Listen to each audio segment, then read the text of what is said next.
Good afternoon, everybody. Welcome, everyone, to our Daniels Faculty Lecture, Indigenuity with Alfred Waugh. I am James Bird of the Neo and Dene Nation, a graduate student here at the Daniels Faculty of Architecture. It is my pleasure to moderate this lecture along with our host, Daniels Faculty Assistant Professor, Teaching Stream, Adrian Pfeiffer. Adrian. Thank you, James. Before we begin, I wish to acknowledge this land on which the University of Toronto operates. For thousands of years, it has been the traditional land of the Huron-Wendat, the Seneca, and more recently, the Mississaugas of the Credit River. Today, this meeting place is still the home to many Indigenous people from across Turtle Island, and we are grateful to have the opportunity to work on this land. Daniels honors Indigenous peoples, past, present, and future, here and around the world. And we wish to pay respect to local elders, including those of the land from which we are joining us virtually today. I would like to thank Mason White, Chair of the Public Events Committee at Daniels, and Ini Brody and her team for their help with organizing this event. This talk is organized in conjunction with the first-year Master of Architecture Design Studio, which works in partnership with the Haudenosaunee peoples and the Woodland Cultural Center, located on the Six Nations of the Grand River Territory. Please note, this event is being live streamed and recorded. If you do not wish to be captured, please turn off your video. We ask you keep yourself muted throughout the presentation. You may add your questions in the chat for me to relay to Alfred, or if you wish to ask your question directly, please put your name in the chat and a note that you wish to ask your question on camera. And now back to our moderator, James. It is my pleasure and honor to introduce my friend Alfred Waugh to you all. Masi Cho Zanzanade for coming. He is a member of my nation, the Dene Nation of Northern Saskatchewan and Northern Alberta. He specializes in cultural and environmental sensitive projects and his extensive experience with First Nations cultural societies and educational institutions. His firm is dedicated to developing solutions that reflect the culture, community, and geographic regions specific to each project. The designs are direct response to the site content, topography, climate, regional materials, and as part of the sustainable design philosophy. Alfred aims to maximize comfort, longevity, functionality, and energy efficiency. Alfred is a status Indian and part of Treaty 8. He was born and raised in Yellowknife in the Northwest Territories, Canada, and was the first Aboriginal person to graduate with honors from UBC School of Architecture in 1993 and become a LEED certified and registered architect. Prior to his architectural degree, Alfred acquired the Bachelor of Arts majoring in Urban and Regional Analysis at the University of Lethbridge in 1989. He is influenced by Native culture, the Northern climate, and frontier architecture, and his connection to and respect for nature inherent in his work. In 2005, Alfred established Alfred Waugh Architect, a 100% Aboriginally owned architectural practice. In 2012, Alfred incorporated the firm and changed the name to Formline. The firm has developed a reputation for finely crafted cultural sustainable buildings, including the UBC Residential School History and Dialogue Center, the Squamish Lillooet Cultural Center, and First Peoples House at the University of Victoria, which is an absolutely beautiful building. Welcome, my friends. Welcome, Alfred. Thank you. I'm just gonna override your little slide here and then get set up and start the lecture. Can everybody see that? Good. Well, thank you, James, for the introduction. I think James somehow are related somewhere in the distant past. I am speaking from West Vancouver, and I'm on the unceded territory of the Squamish Nation. And I have been practicing architecture, I guess, since on my independently since I guess about 2001. And we work predominantly with Indigenous clients, and but we do are venturing out, working with non-Indigenous clients, and bringing a similar philosophy in one of those projects, which we're starting on, is the Saskatoon Public Library, which is a recent project that we just started on. This lecture it's going to be the approach of to indigeneity, as I have experienced, as my journey has brought me, working through the years, working with various Indigenous groups in mostly BC, and now spreading across the country, from a project where I'll talk about with the University of Toronto, and possibly out in Nova Scotia, Quebec, Saskatchewan, Calgary. So a number of different places. To begin this lecture, in regards to truth and reconciliation, from one of the Truth and Reconciliation documents, I found this quote from Elder David Korshan. And he is a great elder in carrying the message of peace and living together. And I just wanted to read you this quote because this kind of sets the stage of the journey I have taken as a practitioner of architecture. As people who have gained this recognition to be knowledge keepers for our people, we accept that work in the most humble way. It's going to be the spirit of our ancestors, the spirit that's going to help us to reclaim our rightful place in our homeland. We do have a lot of work, and there's certainly a lot of challenges, but the help of the Spirit, we will overcome these. We've arrived in a time of great change and great opportunity. We are the true leaders of our homeland, and we cannot take that away from us, and they never will, because our Creator put us here.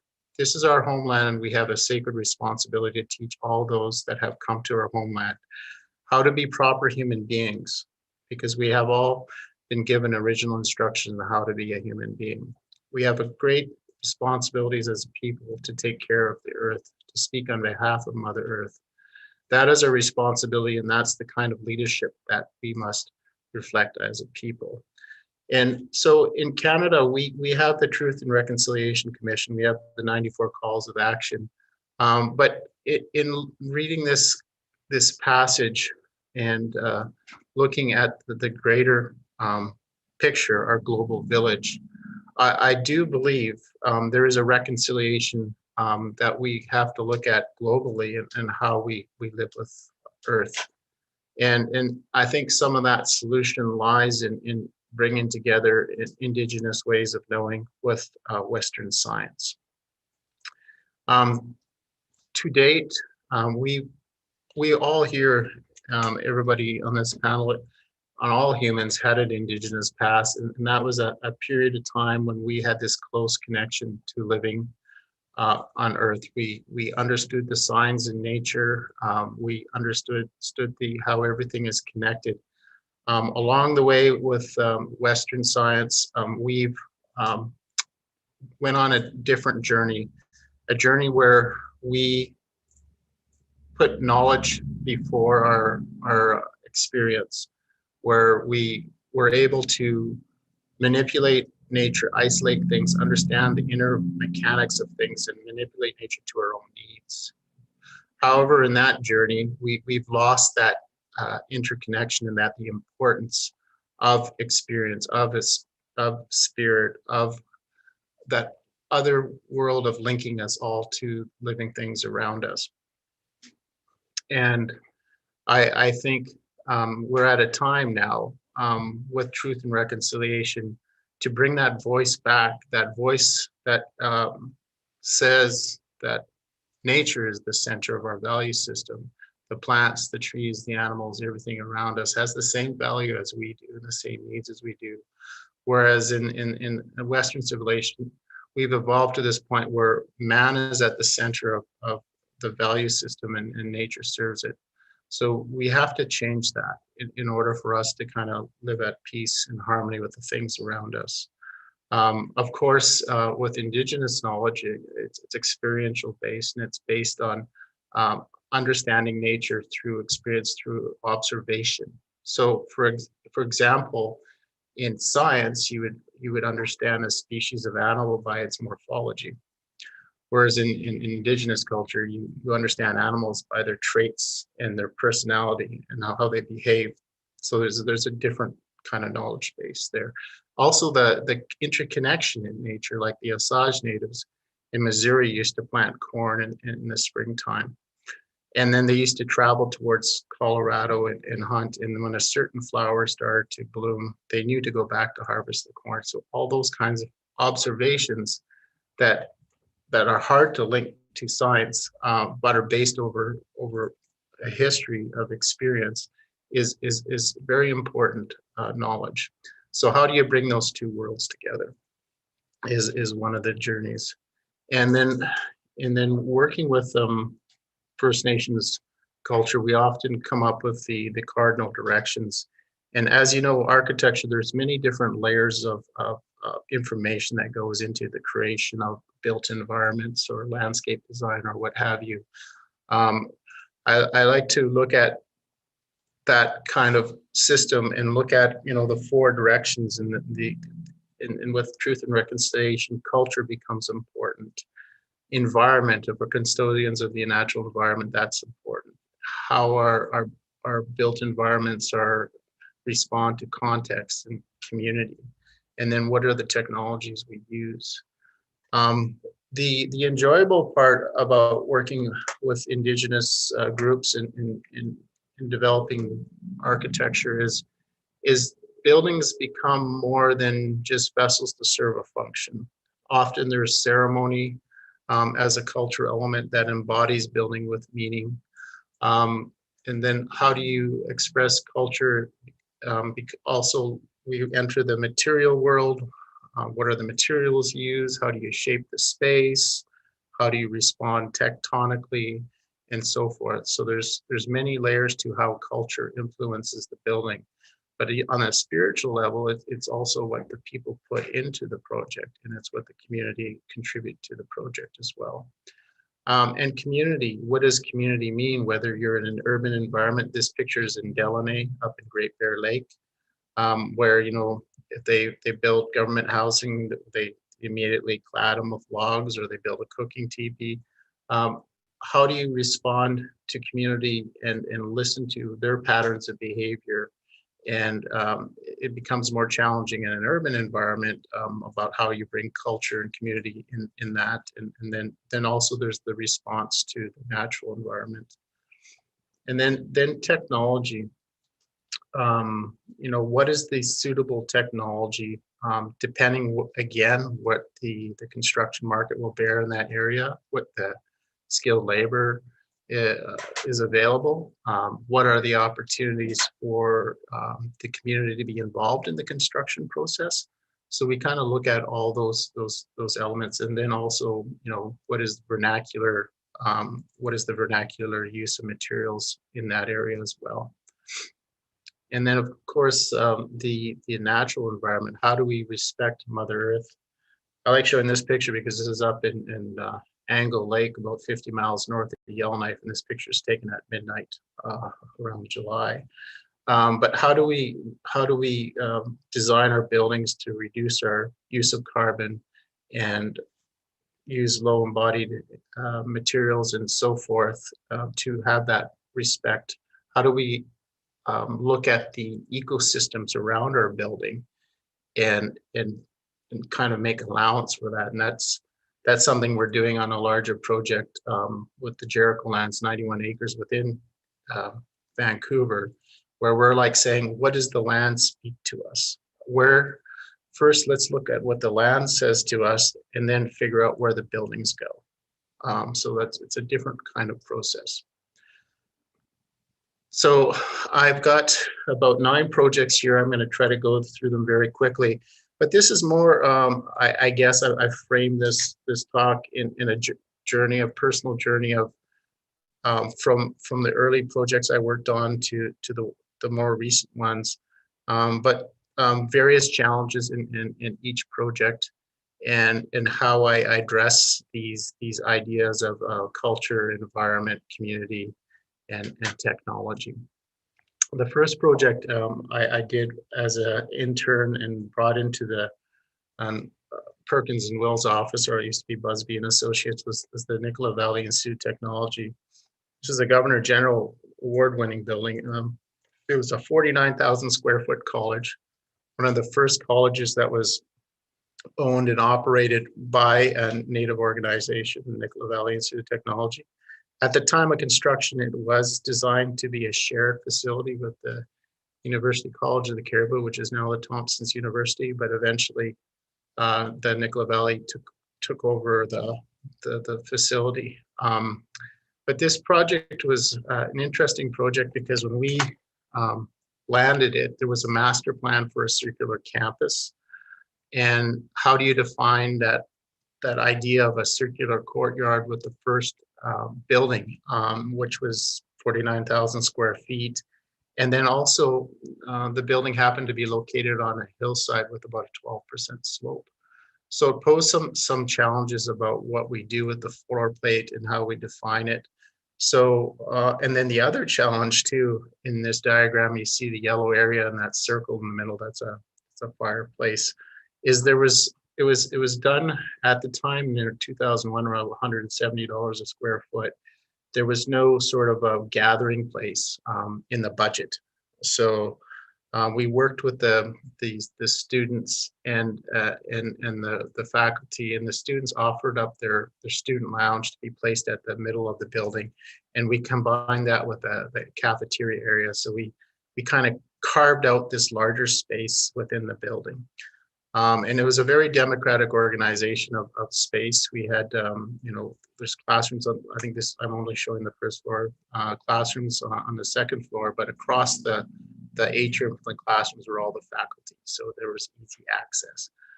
We put the library buried in the earth because it was the biggest floor plate. And then we looked at, in this instance, the tectonics of the extended teepee, which was used in the summertime for hunting. It was a natural, it was a thermal chimney structure. So what we wanted to do is we carved out this atrium. You could see the fireplace there, and so it gets quite hot in Merritt. So we wanted to use natural ventilation to cool the building. So we had rain sensors, wind sensors up in the atrium. And then we had interconnected floors for 3 stories. So around the perimeter of the building, we had operable windows, and it all exhausted into this atrium, either went back to the mechanical room or out through the top of the building. The other aspect we also looked at was the kukuli, which they call it in the Okanagan, or the winter home. And luckily for us, the building was located on the south side of a hill, and traditionally winter homes were placed on the south side of the hill because you get less snow on the south side of the hill. It's warmer. And there happened to be 3 concrete batch plants in Merritt, so it made it economically viable to use concrete. So within this building, we wanted something to absorb thermal mass and have heat flushing at night. So we used this kind of idea of the earthened structure. And then we ran the planted roof over the library and onto the building on this site. And then, so the slide I'm missing here is the interesting thing about this building. If you go back here, it's wood glulam columns in a 10-inch slab. It's one of the only buildings, I think, in Canada where we support concrete slabs with wood columns. And the idea here is we removed the jack pine forest and replaced it with a forest of columns that supported this building. And we had to come up with a special steel cap and base to transfer the loads. The first project I did on my own, I kind of started big, I guess.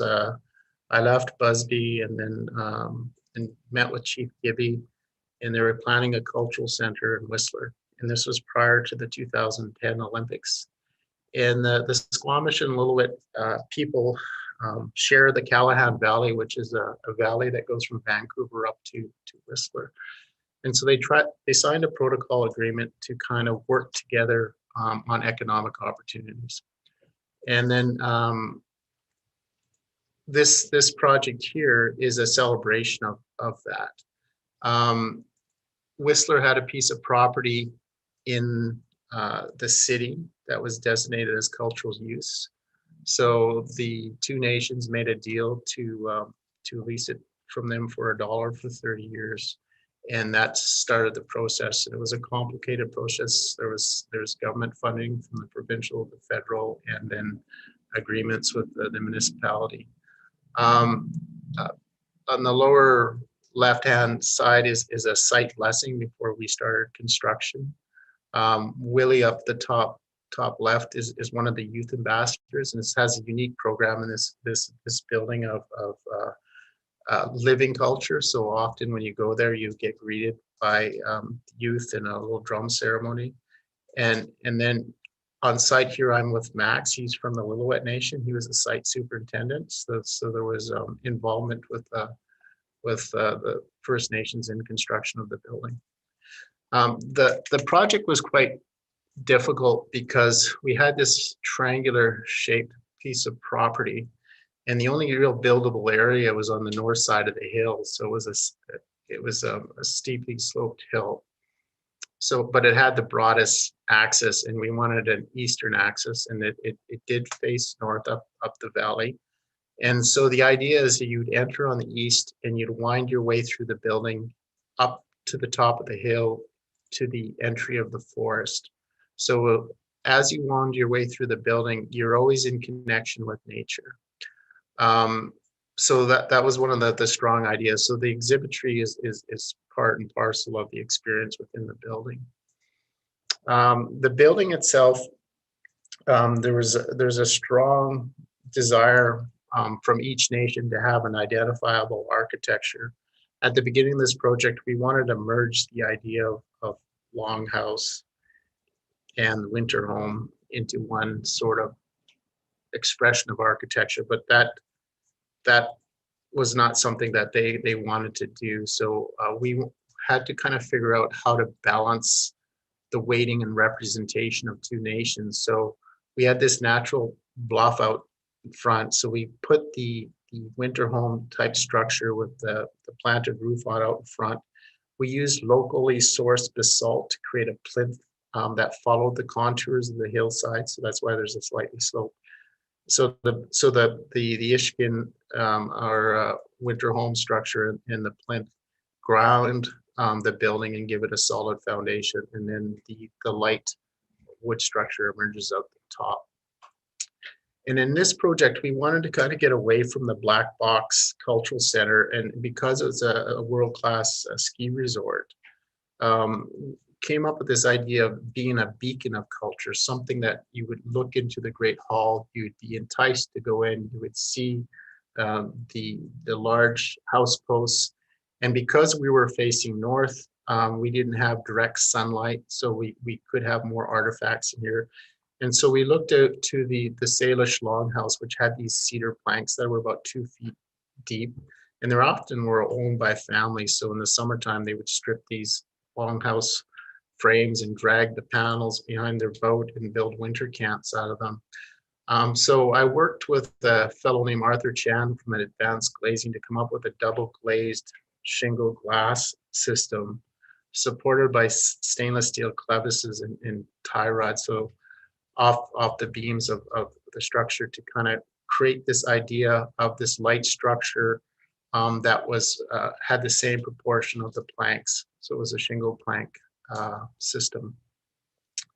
And here you can kind of see the shingle glass and the pit house structure.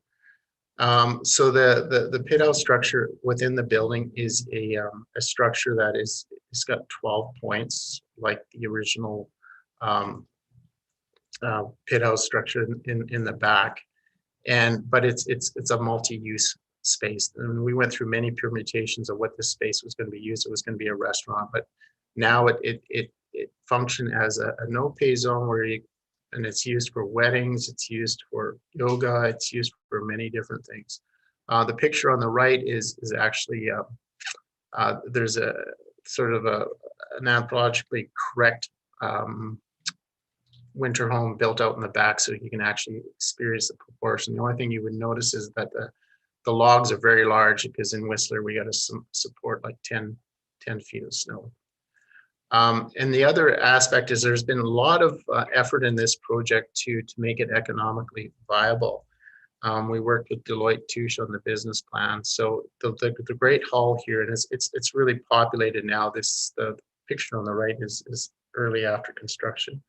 But we worked with a sort of a theater police system, so that we could design all the exhibitry so it could be raised off the floor, and then they can rent out the facility for conferences, cocktail hour, and so forth, which has been very successful for the center. The next project is the First People's House, which is about a 12,000 square foot building in the University of Victoria, and it's kind of like a home away from home. It helps. Like there's a problem with retention of Indigenous students, and so this building offers counseling, classrooms, a cultural space, an elders room, so elders can participate in the education of students.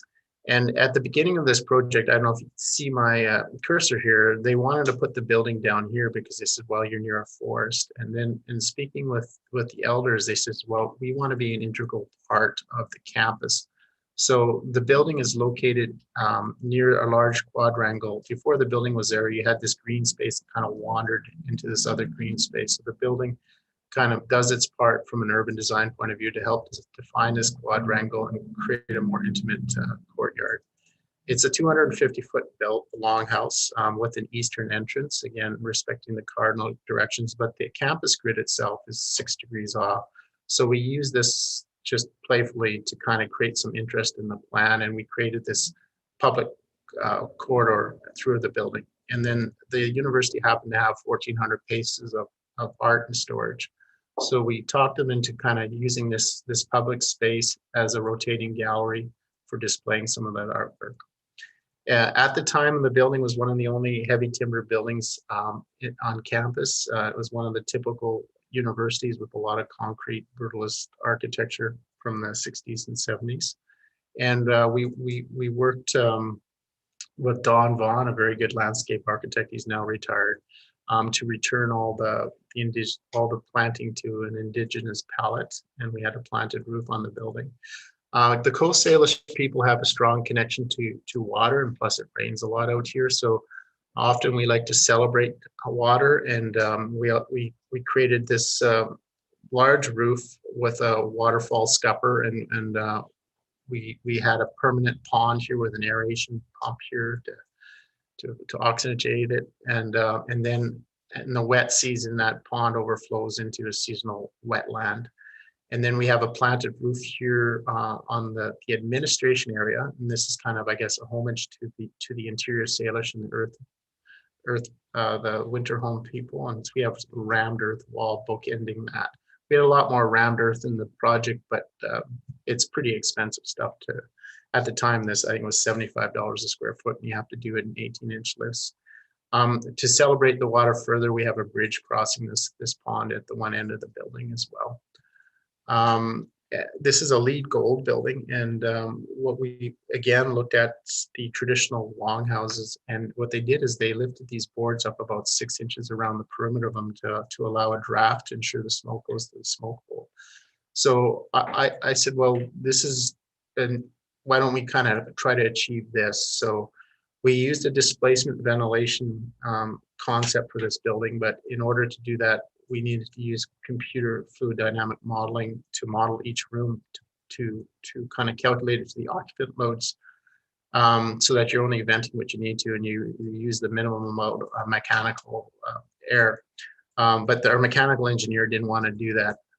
So we convinced the university to buy them the software, so they had to. So this building is specifically calibrated based on occupant load to vent using the least amount of mechanical air. And we used an earth tube in this project for the first time. And so the outside here, this structure here takes in all the fresh air from the building through an earth tube to the mechanical room. And then there's operable windows up high that are motorized that open when it gets to a certain temperature. And taking this idea further, we wanted to look at the classrooms, and of course, you know, like there's more temperate climate here, so we can naturally ventilate a building for longer seasons than say in Toronto. And so, however, like if you're opening up a window in November and it's like 5 or 6 degrees outside or something like that, there's a thermal comfort issue. So we came with this dual system where we have the operable window, but we also have a motorized damper below that that passes over a hydronic heating coil that preheats the air before it goes in the room. So you could still have natural ventilation during the winter season. And the building in itself becomes an expression of this idea of displacement ventilation, because each room has to ventilate through displacement stratification air back into the hallway, which goes to the mechanical room, either gets recycled or exhausted. So we created these offset door transoms that allow the air to flow through them. And the amount of slots basically indicates how much air you have to move through that space. So the bigger the room, the more slots you have. So again, the architecture kind of tells a story about what the building is doing. And even on the ceremonial room, you can see the slots. Even the ceremonial room has this kind of natural ventilation component through the facade. This little element here is actually a fan, and that is to do with the fireplace, which I'll show you in a few minutes here. Tectonically, we looked at the Coast Salish longhouse, and they traditionally had actually rectangular columns, and they kind of saddled these huge beams into these columns. So we use that same sort of technique, but we wanted to minimize the amount of material used and be efficient. So I often work with Eric Karsh at Equilibrium. So we came with this kind of columns and beams sized to its load and span. So the depth of the beams actually change as you go down the building, and there's less span. And the columns are all fairly consistent in size, and they saddle like the traditional beam and column relationship. But we use these tight fit stainless steel pins to minimize the metal connectors, because as traditional architecture, they didn't have metal. So we wanted to make it almost disappear, these connections. And then looking at, you know, the ceremonial room, we had a ceremonial room in this place which doubles as a place for AV and events and so forth. We wanted to clad it with something that had an acoustic performance. So we looked to the old longhouses, and they used bulrush mats to keep the draft out. This lower one is from the Cowichan tribes, and these are just blinds, but traditionally they used bulrush mats to keep the draft out. So I said, well, why don't we create a cedar woven screen that kind of is a memory of that? And then on that same project, we worked with a number of artists, and John Livingston, which was a dear friend of mine, he passed away recently. He was the coordinator of all the artists that came together on this, and there was a selection process.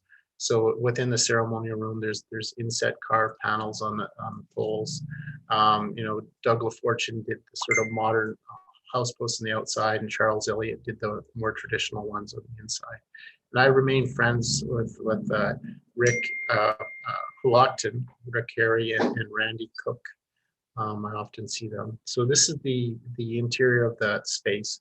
So like you have the smoke hole, like the clear story with the low velocity fan. You can see the slots in the bench. You can see the natural ventilation. And that fireplace is a gas fireplace, and we didn't want a hood over it obstructing the view of the room. And so the exhaust and supply air are all below the floor on this project. And that smoke hole, that clear story idea becomes something very intricate. I guess this is sort of the training I have from a high tech, working with a high tech firm like Busby's. But I didn't, because you look down on this roof, we didn't want to have an ugly kitchen fan and that. So we came up with this cedar screen element that wrapped around the clear story that provided some sun shading, and also concealed all the mechanical equipment. So with this simple idea comes a lot of thought to figuring all these out. So we used even to service the kitchen exhaust, we used actually hatchback shocks from a car to relieve the weight of the structure. And this room is again a very multifunctional room. It's used for seminars. It's used for ceremonies. It's used for, and then the community rents it out. So people have events here tied to conferences and get married here and so forth. So it was a very successful room. And then this next project is the Indian Residential School History and Dialogue Center. And this was a very interesting project. It's only about 6,700 square feet, but it's a very important project in the sense that it is a place to learn about residential schools and for students, faculty, and visitors. And it had a number of challenges, and it was a bit of a coup for the location of the building. Because in this diagram, you can see the Irving Barber building, which was built in 1912, and the Coroner Library, which was designed by the late Arthur Erickson. And then this main wall, this whole plaza, was the Sedgwick Library, which is a buried library that was designed by the Henricus. So to have this facility, the Indian Residential School History and Dialogue Center, located at the heart of knowledge in the campus is an important move by the university as far as truth and reconciliation. And then we also had, when they built the Coroner Library, this plaza where my cursor is, that was sort of the main entrance to the Sedgwick Library, but that became disbanded. So this whole area became sort of a dead spot in the campus and not that well used.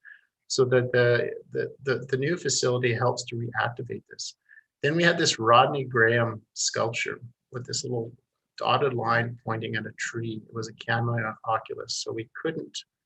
I contacted Rodney and said, we're doing this building, and he said, that's fine, because the camera oculus, the whole kind of Victorian image of the landscape, it's going to change over time. But we didn't want to obstruct that too. So there was a number of factors.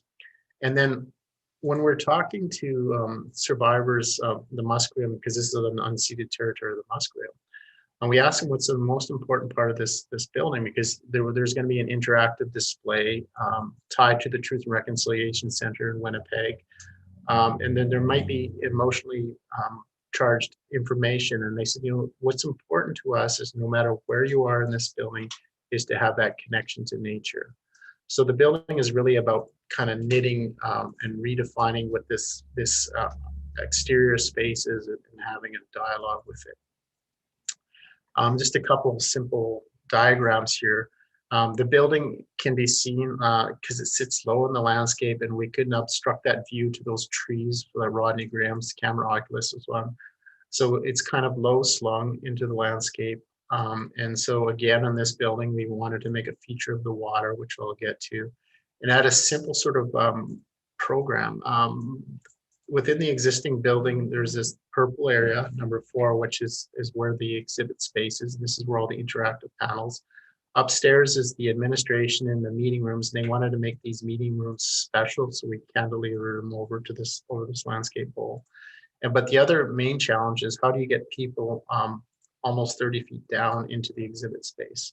So what we did is we created, we worked with PFS Studios, a landscape architect, to redesign the whole landscape bowl, is we wanted the landscape to bleed into the building with stairs on the outside and on the inside. So here you can see all the terracing of the landscape bleeds into an exterior stair with a broad overhang to protect you, or else you can go inside and go down the stairs. And then we cantilevered these meeting rooms to make, because they wanted us to make these special meeting rooms. And they are, that people really like to use them because they just kind of hang over this landscape in this area. And then we took the little small kitchenette for the staff, and we had it face this plaza here, so we could open the doors and it could cater events outside. So the building kind of interacts all around all faces with, and of course, the east entrance on the other side. At the bottom level, we collect the water off the roof and we celebrate it in a stormwater retention pond. And one, which is the exhibit space, again, has these big 5-foot sliding doors. So it's, again, designed to be a multi-use space, even though it has exhibitry and so forth in there. But if they have ceremonial events, they can open that space to the outdoors. And borrowing that idea from the First People's House, we ran the woven cedar wall down the stairs. So the challenge here was, how do you interact with the stair on the detailing of this? And then we looked at materials. So not in this building, we were given a challenge by Link Kessler, the past director of the House of Learning at UBC. He asked us, he says, you know, like, we want you to design this building so it doesn't represent any one nation, because there's going to be people coming to this building from all parts of Canada and the world. So we started to look at, you know, symbolic representation of materials. So the woven cedar from the First People's House was of course inspired from the bulrush mats, but most people see it, they think of basket weaving. We took the Japanese technique of charring cedar, because cedar is often considered the blood of the Salish people, and by charring it is kind of a representation of the resilience and the strength of people to go through a hard time and come out the other end stronger. And then copper was an interesting one, because at the beginning of this project, they really were pushing to have a planted roof on this building, and I love planted roofs, but when we were talking to the elders, they said, you know, well, we already have to respect this sculpture. If the building sits low in the landscape, you put a planted roof on, you're kind of like burying history. And so I says, well, copper was used as the chief's copper, and you put it on your parliament building. So why don't you give these people some dignity and allow them to use copper? So we fought for the copper and used it. And then of course, cross-laminated timber is a modern material, but we wanted to use wood, but we wanted to also show that we are a living culture, an evolving culture, and we're moving forward in the 21st century. So here's an image of the building. So what we did is we created a glass waterfall in this project, collected all the water, and then the glass waterfall is, I guess in my terms, is a reference to the tears of all the people from the residential schools, and created a sort of a celebration of how that is drained into the pond. It's a cross-laminated timber roof, and most of the shear walls are cross-laminated timber. And we kept it very thin with these broad overhangs, because we have an inverted W section on top of the roof buried in the insulation. So didn't want any drop beams or anything like that. Here you can see that again. So that little dark plate you see there is actually a steel plate. And then there's rivets that go through the CLT attached to a steel beam on top of the roof. So it's actually hanging that CLT. And then you can see the charged cedar here. And then you can see we bring the copper all the way down to the ground. And then what we did in this instance is I like cross-laminated timber, but I don't like the cabin feel you get from it when you just stain it naturally. So we stained it with a whitewash. We got the right kind of whitewash so you can still see the grain of wood. It becomes more reflected, more light. And then here's, you know, just an image of how we had to kind of work the details of the cedar, woven cedar, with the handrail supports and navigating the stair gutter, as I call it. And then this is just an early shot of the exhibitory space. And then for fun, we did a couple of pavilions. I have more of them, but I just want to show you a couple of these. And these are more like experimentation. This is in Squamish, the city of Squamish, and they had a sculpture park, and they wanted to replace a pavilion, and they wanted to make a stage with a green room in the back and address acoustics and so forth. So we came up with this idea because, you know, Squamish is, you know, a big place for kite surfing, and behind there is the Squamish Chief, which is used for rock climbing. So it's a place where the ocean meets the mountains. So we came up with this kind of a wavy idea. And then the RCMP, basically, because the old pavilion was where a lot of homeless people slept, and they did not want to see a pavilion in this park. And they said, well, they're going to burn it down. So you can't have any wood touching the ground. So we have these steel arches, and the steel arches is kind of gives the variance in the height. So the arch themselves are all the same. It's a 3/4 inch laminated glulam arch. And in this project, I learned that the maximum bending for that is about 12-foot radius. And then, so since we had to use the steel, we ended up playing with steel, and we used an HSK fastener, which is a perforated metal fastener that's glued, so you don't see any of the connections between them. And so we played with the rainwater gutters and the steel beams, and it was kind of playful in the sense that sometimes you're supporting the glulam beams, sometimes you're penetrating the glulam beams, and then just a very simple structure in the back. And then this kind of just talks about some of the detailing and so forth on the building. And here's some of the process shots of the steel going up first and then the arches. We used beetle kill 2x6s that were nail lammed together on this project. And because it's a lumber material, and it's an imperfect material, the 50 millimeter alternation along here is to allow for that imperfection. So it also creates an interesting detail on the project. This other project is one of my favorite projects because it's up closer to where I'm from. It's in northern BC, and it's a replacement facility for the Viard River Hot Springs. It's just a bathroom structure and the deck platform to get into the hot springs. But we weren't allowed to use any mechanical or electrical on this project. We had to really preserve the natural feel for the environment. And the other challenge too is up in this top left-hand corner, there's little tiny black dots. These are snails. And I guess a couple of Harvard professors were driving up to Alaska, and they stopped in here and they saw these snails, and these are red listed as almost extinct. So what we had to do is we had to figure a way to build this new replacement facility. And on the top right-hand corner, you see the fellow in the water. We got the smallest little drill rig we could, and we used the existing dock as a staging to drill the helical piles down 30 feet into the ground to support our grade beams to construct this.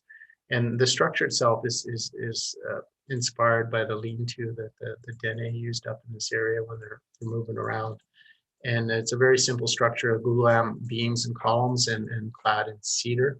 And because we weren't allowed on the electrical, we had to use a translucent day glass 16 millimeter cellular panel to provide natural light to the change rooms here. So, and again, the building follows the shoreline, so there's a slight curve. So all the modules between the structural bays are rectilinear, and we use the rainwater gutter to kind of modulate the curve as it goes around. And then it's used all year round. And then future projects here, got a couple. I can't show some of the most recent stuff because of confidentiality, but this is Latako Dene Center, and it's located up in Quesnel, BC. And this is a really nice project, similar to the Squamish Lillooet Cultural Center, where it's a partnership between the Latako Dene and the city of Quesnel. Currently, number one, as you see here, is the Seal Tingley Memorial Park. And it was dedicated to a businessman, and it's got old steam equipment and stuff like that from the early part of the century. But traditionally, about 5,000 years ago, this confluence between the Quesnel River and the Fraser River, this was an encampment for the Latako Dene people. So the city is giving this land back to the Latako Dene. However, the city also needs a 250-seat art performance center. Latako Dene need a place so they can repatriate artifacts and have a place to preserve their culture and provide a learning center for the community. So they're working together on this project. So we looked at this kind of just conceptually a village of winter homes on the edge of the river as a concept. one being the performance theater, one being the exhibitory hall, and so forth. And came up with this idea of replacing the park by just lifting it up and sliding a building underneath it. And so that when you approach the park, you can go up this 5% ramp, get on top of the building, have a view of the Fraser River, and go down the other side, or else you can go into the building. So again, it's trying to replace the park with a building, but still keeps the idea of the park alive. So you enter here, you have your reception, and there's the whole development of a waterfront walkway. So we wanted to put a cafe on that walkway, and a little gift shop, and then the large performance theater, and have this flexible exhibit space similar to the cultural center that could also be crush space for the theater, as well as an event space for intermissions with some administration in the back. And you can see the sections here are again inspired from the winter home. And here we're developing an idea of a wind cowling, which is on a rotor bearings basically, so you can ventilate these spaces, but they'll change, they'll move depending on where the wind direction is coming from. And here you can kind of see a rendering of what the interior of the building would look like. Sorry about that. And then this one here is a very interesting project. There's about 4 of us Indigenous architects who looked at different parts of Canada, and this is through National Research Council, looked at coming up with Indigenous housing models based on direct interaction with the Indigenous people and spending time with them. So we went up to Delaunay, which is located way up in Great Bear Lake. I'm from Yellowknife, which is down here in Great Slave Lake. So this is even further north from where I came from, and there's no road access during the summer. There's winter road, ice road access in the winter time, and it's a 16-hour drive by ice road from Yellowknife up to Delaunay in the winter. So it's a remote community. It's a community of 500 people. And so we went up there and we were looking at what their needs for housing, and the current housing, the government housing, is they have all their places have a oil burning furnace. They're all raised about 1 meter off the ground because it's a discontinuous permafrost zone. So you got to keep leave the ground so it doesn't thaw. Every house has its own septic tank that has to get pumped. Every house has its own 300-gallon water tank that has to get filled up once a week.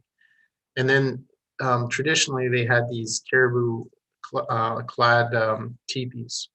So even today, everybody has a cooking teepee outside, and because of the climate up there and the wind and stuff, the canvas and everything gets beaten up, so they end up becoming clad in plywood. So where we went up there is just really, we wanted to kind of get to know the people and understand how they live. And one of the first things they often did with these houses is they would take the material for shipping building supplies, all the plywood containers, and take them apart and build a cold room, because they all hunt and live off the land. They don't have a place to skin an animal and so forth. And so that's something that we're paying attention. And everybody has ATVs, they have snowmobiles and four-wheelers and so forth. So we wanted to kind of look at these kind of components, and the main need of housing they had is actually sort of a transitional housing for kids that are growing up and being on their own for their first time.